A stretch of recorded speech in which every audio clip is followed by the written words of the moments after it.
हमारे धर्म में हर एक चीज की कहीं ना कहीं से इम्पोर्टेंस होती है, किसी न किसी चीज की वैल्यू होती है। कृष्ण भगवान के हम लोगों ने कई रूप देखे, उनमें से एक रूप था गोवर्धन पर्वत उठाना।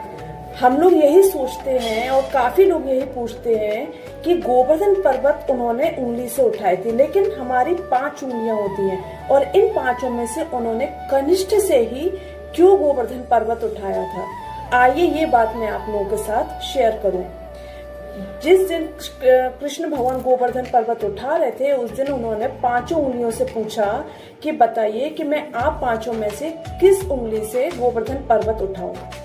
तब जाकर अंगूठी ने बोला कि आप मेरे से उठाइए, क्योंकि मैं इन सारी उंगलियों में सबसे ताकतवर हूँ, तो आप अंगूठी से गोवर्धन पर्वत उठाइए। तब जाकर तर्जनी ने बोला कि नहीं महात्मा, आप मेरी उंगली से उठाइए, क्योंकि जब भी आप आदेश देते हैं तो इसी उंगली से आप आदेश देते हैं, तो कृपया करके आप मेरी उंगली से गोवर्धन पर्वत उठाइए।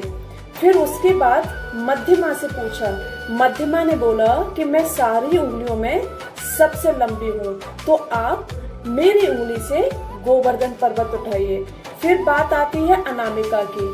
अनामिका जो कि एक इम्पॉर्टेंट उंगली होती है, हर एक शुभ काम में तिलक भी लगाते हैं तो हम अनामिका का ही यूज करते हैं। तो उन्होंने बोला कि शुभ काम में भी मैं इसका ही काम होता है आपका, तो आप अनामिका से ही गोवर्धन पर्वत उठाइए।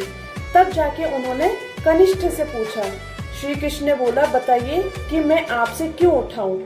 तब जाकर कनिष्ठा ने बोला कि महाराज, आपकी उंगली ही मैं हूँ, यही सबसे बड़ा मेरा सौभाग्य है। मेरे में कोई ऐसी अच्छाई नहीं है कि मैं आपको बता सकूं कि आप इससे गोवर्धन पर्वत उठाइए। आपके शरीर का एक भाग हूँ, इसलिए बस मैं इतना कहूंगी कि ये मेरे लिए बहुत बड़ी बात है। तब जाकर श्री कृष्ण ने कनिष्ठ से प्रसन्न होकर इसी से ही गोवर्धन पर्वत उठाया था। और हम लोग कहीं भी देखते हैं, श्री कृष्ण की कृष्ण लीला में देखते हैं, सारी उंगलियों में कनिष्ठ का ही ज्यादा वर्णन किया गया है। जय श्री कृष्ण।